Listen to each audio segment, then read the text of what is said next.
Hey guys, Ben here from 6++, back with another painting tutorial. Today we're looking at Hive Fleet Leviathan Tyranids. So without further ado, let's jump straight in and get painting.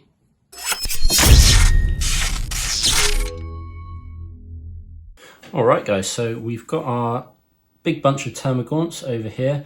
These I've just undercoated with Screaming Skull through the airbrush, but that can be done with like a rattle can spray or like a wraithbone undercoat, just to get a nice solid coat all over. So the other things you're going to need here are your wet palette. This is really key. I mean, I use one of these all the time now. But yeah, it's super useful for painting large batches of things because it keeps your paint moist on the palette. And it means that you don't have to keep going back to the pot as often, and you can just kind of get into the flow of doing things. Other things you're going to need are your brushes. So for this tutorial and this style of painting, I recommend two different types of brushes. So you've got your larger brush. This is a Artist Opus Series S size 4. It's a really great brush. It's got a nice big belly on it, so you can hold a lot of paint in that, and it's also got a really fine tip, so I can't recommend that enough really. So that's what we're going to use for the kind of larger strokes, broader strokes. And then I've got just a kind of cheap Amazon, this is Kolinsky Sable apparently, but quite a cheap brush at the sort of 1.2 size, and that's going to be for the edges. I would use an Artist Opus smaller brush, but I don't actually have one at the moment, so this one will do for what we're doing here. And then for these guys, the carapace, I've got a Baden Black, and I've got my nice pot of water in my Stormtrooper mug. So let's jump in. Okay, so the idea behind this method is basically that we do broad strokes first, and then we do fine strokes after, and we'll batch produce, as it were, the steps. So I've just got a bit of Baden Black on my palette there. I'm going to make another little pool here with a diluted version. And the reason we do them in batches is basically because that will kind of lock in the muscle memory of the tasks that we're doing. So I'm going to start with this guy with some broad strokes. I'm going to go from the head backwards, I think. Yeah, the consistency of that paint looks fine. So I'm just going to do this reasonably quickly. And I am kind of going to the edges, but I'm not sort of killing myself trying to get it really, really neat. All right, so detail time. So I'm just going to move straight onto this. I could have probably done another layer on the black there, but I just want to show you guys this. So I'm going to start around this shoulder pad area here. So I've switched to my smaller brush, you can see, and my paint consistency probably a little bit thicker. I don't know if you can really see that there, but we don't want it too thin now, because we're painting straight onto that base colour. But of course we also don't want it too thick, because we don't want it to look too thick and don't want it to be lumpy. And we will actually do another layer on top of this black when the time comes. For the Leviathan scheme, the next colour will be Nagaroth Night, which will kind of wash over it. So we do want to keep this as thin as possible because it's going to have another layer on top. So whereas before we were just kind of being very free and easy with painting, using that big brush to get on those broad strokes, I'm now trying to, even though you can probably just see I made a mistake and put a big dot on his shoulder, I'm now trying to be as careful as I can be. And you can always be more careful, it just depends how much patience you have and how much time you want to dedicate to it. So, next stage is purple. So we're going to do the same basic technique again of using the large brush for the broad strokes and the small brush for the kind of highlights and edges. So with this one, give it a shake, pop it open. It's pretty thick. I mean, this is quite old as well. But let's get a good amount on the brush, get it on the wet palette. And then I'll make a separate pool, which is going to be nice and watered down so it can flow really nicely. Keep it nice and thin. And this is personal preference, but I don't want my Leviathan Nid's carapace to be like bright purple like this. It's going to have a few other purples on top as highlights. So this is really just a wash to try and tint it to purple. So I'll start on the head. I think I've got a bit too much on there, so I'm going to get some off my brush and then just redistribute the stuff that I've pooled on there. Let's have a look at that.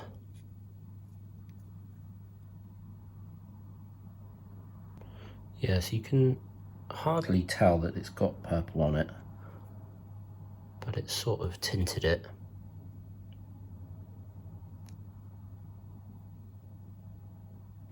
And as I say, we're going to have a load of highlights on top of that. So I don't think that really needs much more. One way you can do this scheme is to get a really solid coat of Nagaroth Night and then go non-oil over the top to bring it back down again. But that's kind of just adding more layers, especially when you're painting on top of black anyway. So I kind of like to just wash on top of the black and avoid adding extra layers. And also, I mean, it's not too bad for small models like this, the non-oil, but if you're doing that on bigger monsters, I've had bad results with, you know, washing it over a big area of carapace, and then you get these sort of tide marks where the watery content of the non-oil or similar has dried, and you get weird lines all over it. Not such an issue on this, but yeah, I think that's looking quite nice. So we'll let that one dry. Another tip for speed: grab yourselves one of these, a nice cheap little hairdryer, mini hairdryer. Really good for just blasting stuff quickly and getting it dry. So this one's almost dry now anyway. So we'll next move on to the details on this one. So again, I've switched to my smaller brush, use the same consistency paint, which is probably thickened and dried a little bit now, and I just get those, oops, way too much on there, let's bring that back, just get those edges and details. So for these guys, I'm actually just going to do one edge highlight in the Leviathan style, which is going to be with Genestealer Purple. Now what I would normally do for more detailed jobs would be to start with Xerius Purple here. I think that's how you pronounce it. So then we've got Nagaroth. We're going to do some flecks of detail on the carapace with Xerius, and then we would have a final fleck detail with Genestealer. But we're going to try and do this quickly and get a good result. So we're just going to go for the Genestealer. So this one, I'm going to do the little thin lines that mark out Hive Fleet Leviathan. And for that, obviously, I want my detail brush, and I don't want the paint to be too thin. If you can see a consistency there, maybe. It's reasonably thick. And I'm kind of twirling my brush in it to get the bristles to go to a fine point. And the reason I don't want it to be too thin is because I'm doing fine detail work, so I want to have even more control than I would normally. So I'm going to start on the front of the gun here, and I'll go as close as I can to the camera. And I'm going to do some little lines moving from the edge of the carapace inwards. So when the paint isn't too thick, this works quite well because you hit the edge and quite a bit comes off the brush, so you get a thicker base to that line. And then as you move your brush away, you kind of draw it away from the model, so you get a spike. If your paint is really thin, or not even really thin, but if your paint is too thin, you'll find that your pull-off point, which is where you remove the brush from the model, will have a kind of blob, and then you get things which don't really look like these nice little spikes. And I've got loads of termagaunt where I've done that, so it is quite a tricky thing to master. I did that. Right, so I'm going to go back to my palette now and do some of these bigger ones. So I'll load up a bit more paint. That one's worked out quite nicely. And as I paint, I'm kind of I'm twisting my brush like that to get the other side, which has more paint loaded onto it after a stroke. Awesome. Right, I think that is largely done there for the carapace. I don't know how to say that word. Is it carapace or carapace? Anyway, and there you can see we've got those nice little purple flecks all over. And you can do more if you want to. You can have them coming off every surface. Probably could have done some here. Coming off of this, going that way. Cool, claws and spikes. Nice and quick, this one. So I'm using corn red over black, watered down, not loads, but a reasonable amount. This is the same thing as I said with the Nagaroth on the carapace, is that I think the GW tutorial, the Duncan one, says to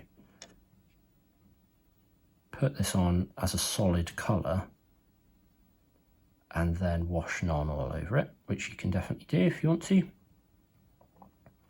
I just try and wash this over the black, and then hopefully that comes out okay. So as you're doing this, try to direct your brush and your kind of lift off point, have that towards the sharpest point of that spike or claw or whatever, hoof. And that creates a nice sort of look of it getting sharper towards the bottom, of course.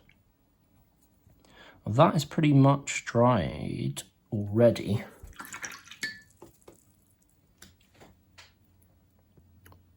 And I'm quite happy with that. I think that's kind of a nice red tinge on there. I don't think that needs much more, really. All right, vents and gaps. You can tell I'm speeding up now, can't you? It's time for lunch. I've got Caribou Crimson here, which is what I use for the vents and gaps. This can be one of the most time-consuming things, because you really just have to use the detail brush, oops, and be careful with it. So don't load up too much, but you do, essentially, to do this quickly, you want to just do one pass. You don't want to have to come back to these. So I'm using the very tip of my brush and just trying to let that shade run into the recesses there. I'm going to put some in these little holes as well. Doesn't matter so much with these if they kind of spill out, because it looks like it's sort of it's almost a blend. I'm going to put them in the gaps in here as well.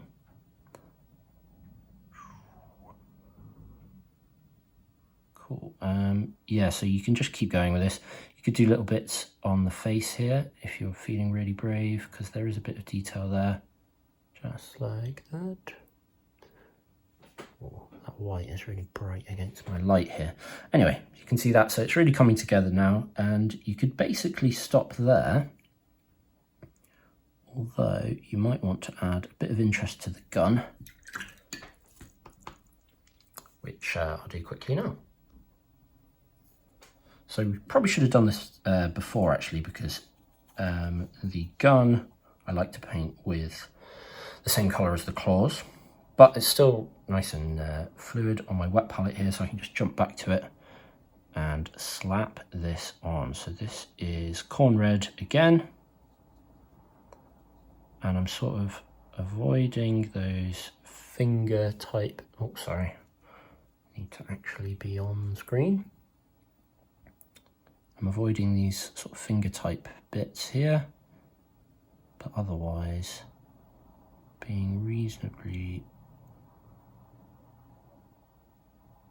liberal with the paint.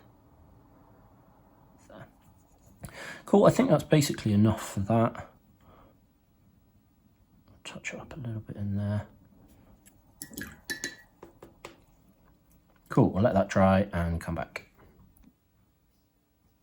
Cool, so I've just gone over that with another coat of corn red, and I'm actually going to wash some black onto this, I think. Could use non-oil, but I've got black here, so I'm just going to do that, because this looks a bit bright, so I want it to look a bit more gribbly, a bit dirtier, and less kind of, you know, popping cherry red. Cool. So yeah, we'll come back and go on to the next stage. So we're going to do some Screaming Skull touch-ups now, which is the skin colour I've got here. Blob of that on there. Got some water on top of my wet palette there, so I'm just kind of mixing that in, probably go a little bit thinner. It's a good idea to make little separate piles or puddles of paint as you thin it down, so then you can kind of mix them. You can go back to your original one to really thicken things up. Cool. So I'll try and do this super quickly because we don't want to have to spend too long on this stage. I've somehow chipped off some paint here, so I'll just slap this on, kind of dab it, let it pool there. Cool, I think that looks pretty good. So last thing to do will be the teeth and the eyes. Right, we'll do the eyes with Flash Kit's yellow. It's like the brightest yellow I could possibly have. Almost neat out of the pot, just a little bit of water to help it flow. And then this is obviously one of the trickiest details to do. I'm just going to dab it in there. I'm sure I'll mess it up a little bit. Dab, dab, dab. Maybe turn it around.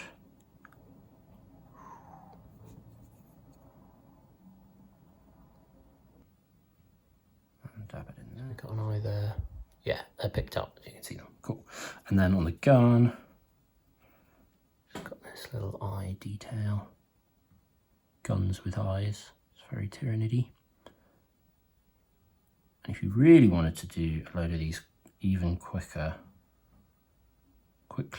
more quickly, you could probably just leave this. But I think it looks pretty cool to pick out that little eye there. And that's dried almost immediately, so I'm going to jump to my black. Do I have any? I don't know if I can get away with this. And do a little line down the middle. Yeah, that'll do. Nice. Cool. Anything you can do whilst your paints are still on the palette, I think that's a bonus for speed painting. Then I'm going to do the last bit, which will be the teeth. Just going to use this bit of Screaming Skull, which we're using for touch-ups.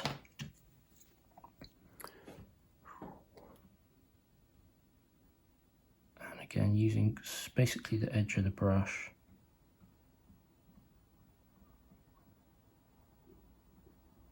almost kind of dry brushing it. Pick out these teeth. Cool. Right, well, I'm pretty happy with that. So I think that's basically done. We've hit all the major areas. There's lots of mistakes, but definitely tabletop ready. Obviously some basing would be the next stage. So I like to do my bases with a brown, maybe like a Rhinox hide or a Doombull, and then sand, wash the sand brown, and dry brush with a bit of Screaming Skull, or Shabbity Bone, or something like that. And then a bit of static grass, looks nice as well. So yeah, there we go, guys. I hope you enjoyed that. It was fast-ish, I think, but I think the speed versus quality payoff is really good. Like 30 of those running across the board is going to look really cool. Could definitely do it more carefully and more detailed with extra stages, but similarly you could definitely do it with less stages and crank them out even quicker. I hope that was helpful, and that's it. Thank you very much. Catch you later.